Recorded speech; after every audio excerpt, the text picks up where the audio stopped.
They say the best way to hide a mountain of money is behind a gated mansion and a fleet of Italian sports cars. They are wrong. The best place to hide a fortune is in plain sight. It's in the driver's seat of a 2006 Toyota Tacoma with a cracked passenger side mirror that I've been meaning to fix for 3 years.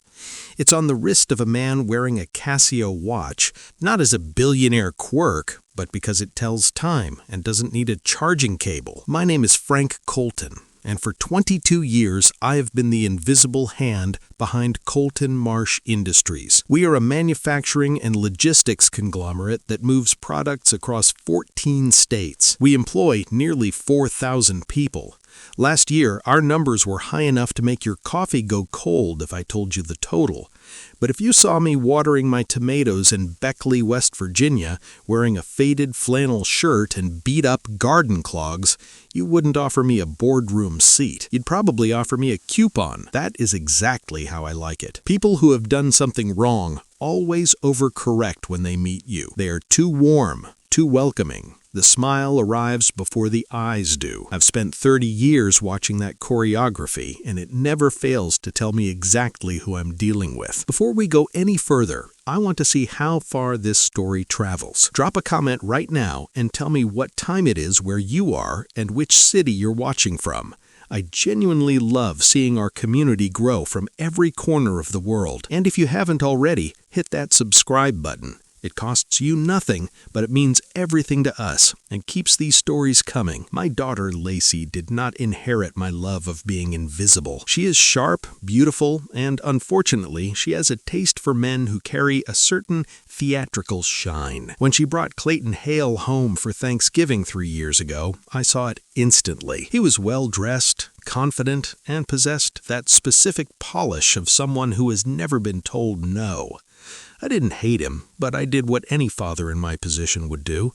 I vetted him. I put him through an internal process he didn't even know existed. His numbers were solid, his instincts were sharp, so I did something I had never done in 2 decades of business. I let emotion guide hire. I greased the door and made Clayton Hale the CEO of my company. Clayton had no idea I was his boss. As far as he knew, he had been headhunted by a prestigious firm. He believed he'd interviewed with a professional board and earned the corner office on the 19th floor through pure merit. For 14 months, he ran the company better than I expected. It actually annoyed me how good he was at it. Then, on a Thursday evening in March, Clayton called me. He spoke with that performative warmth young executives use when they think they're talking to a simple older man. He wanted me to come to dinner. He wanted me to finally meet his parents, Stuart and Norma, who were in town for the weekend. Something in my stomach shifted when he said that. It wasn't an alarm, but it was a nudge. It was the feeling of a word you know you've heard before, but can't quite place. I told him I'd be there. The restaurant was called Aldrich's. It was the kind of place where the menus are silent about prices and the waiters make eye contact like they're part of a secret society.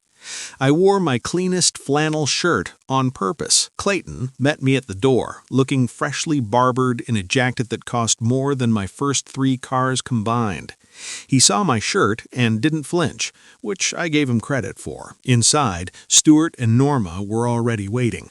Stuart gave me the double-handed shake, the kind that either means deep sincerity or deep calculation. Norma touched my arm and told me I looked wonderfully comfortable, which is rich person speak for, you aren't a threat. We ordered. We made small talk. Clayton discussed the company in vague terms, trying to be professionally courteous. Stuart asked about my small property in Beckley. I told him I grew tomatoes. He nodded with the empty eyes of a man who had already stopped listening.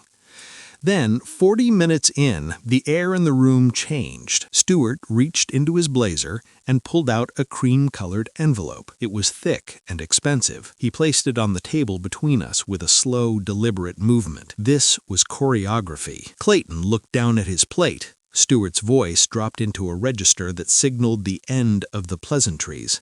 He told me there were things about my past, my history, that deserved a conversation. I did not open the envelope right away. The whole game depends on who blinks first. Stewart had spent a lot of time preparing for this moment. The restaurant, the timing, the envelope. It was all a dance, and I had no intention of following his steps. I picked up my fork. I cut into my steak. I chewed slowly and let the silence sit on that table like a fifth guest nobody had invited. Stewart's patient smile developed a small crack. Finally, I set my fork down and reached for the documents. I didn't need to read them to know what they were. The name at the top of the page made my chest go cold and calm at the same time. Victor Marsh. In 1987, Victor Marsh and I were partners. We were young, ambitious, and broke. We built a small manufacturing outfit in Columbus together. For 4 years, I ignored the signs. Victor was skimming. He wasn't doing it loudly. He was like a termite, eating away at the structure until the walls were hollow. By 1991, he had siphoned enough to fund a competitor, stealing my clients and my proprietary contacts. When I found out, I didn't scream. I spent 6 months documenting every diverted contract and forged signature.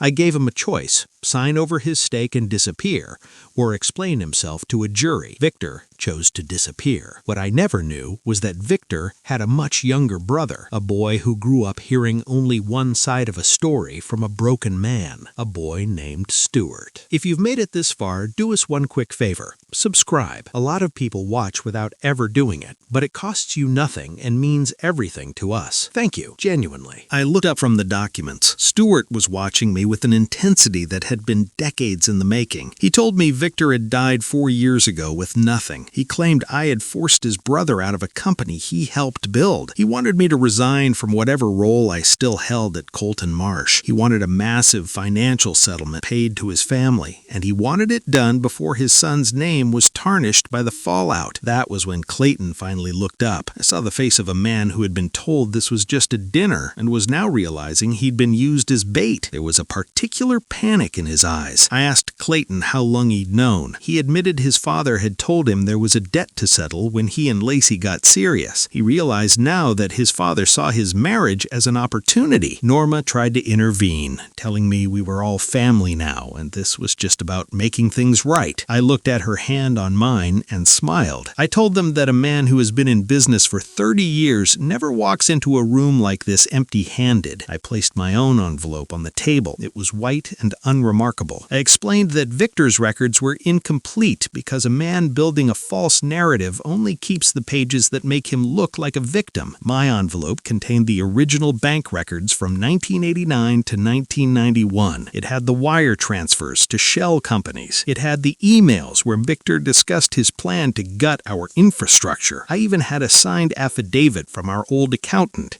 Dale Pewitt, who was 71 years old and perfectly willing to testify. Stewart's face changed. The rehearsed confidence vanished, replaced by a raw, ugly grief. He realized the brother he'd idolized had lied to him for 30 years. I told Stewart to sit down because the conversation wasn't over. The part that actually mattered was about his son. I turned to Clayton and asked him a question that would change the trajectory of his life. I asked him what he knew about how he got his job. He told me about the headhunters and the board. I leaned in and spoke in a voice that didn't need volume to be heavy. I told him the search firm was contracted by me. The board reports to me. The salary he earns and the contracts he signs exist inside a company that I own entirely. I have owned it for 22 years. Frank Coulton, founder and sole owner of Colton Marsh Industries. The silence that followed was the most expensive silence I have ever purchased. Clayton's face went through a total system shutdown. He realized he had been running my company while reporting to my executives. Stewart looked like he was watching a building he'd spent his life constructing fold in on itself. Clayton asked why I would do such a thing. I told him it was about being a father. I gave him a moment to find his footing because I am not a cruel cruel man. Clayton ran his hands through his hair and looked at his father with a cold, clarifying gaze. He asked Stuart how long he'd known who I was. Stuart tried to play the protecting the family card, but Clayton wasn't buying it. He saw that his father had let him fall in love with my daughter just to use him as a way in. He saw the extortion for what it was, a 30-year grudge based on a lie. Clayton turned to me and offered an apology. I told him he didn't owe me one because he'd just proven he wasn't like his father. I turned back to Stuart. I told him his documents were a photograph of a weapon, not the weapon itself. I told him I wasn't going to sue him because I understood that grief makes people do things their better selves never would. But I made the boundaries clear. Clayton was the CEO of my company. Lacey was a majority shareholder, and the only reason any of that was still available to Clayton's family was because he had chosen the truth over the scheme. Stuart and Norma left the restaurant. I watched them go and felt nothing but the quiet satisfaction of a story that had been unfinished for 30 years finally being put away. Clayton and I sat there for a moment. The waiter reappeared and asked about dessert. I ordered 2 chocolate lava cakes and real coffee. None of that decaf nonsense. Clayton asked me if I actually trusted him to run the company as a CEO, not just as a son-in-law. I reminded him of the $4 million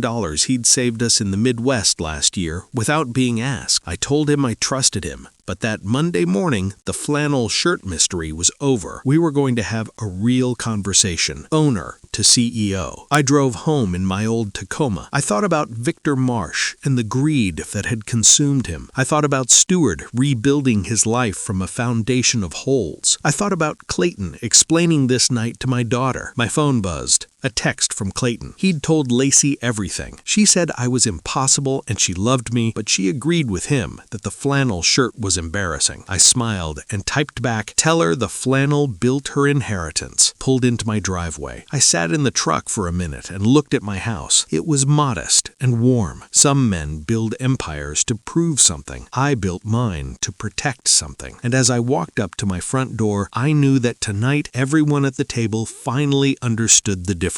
If you liked this story, join our community by hitting that like button and subscribing for more real, raw, and family-centered stories. I want to hear from you. What lesson did you take from my story? Tell me in the comments. And before you go, check out the 2 other stories on the screen right now. They are channel favorites, and they will definitely surprise you. Thank you for watching until the very end.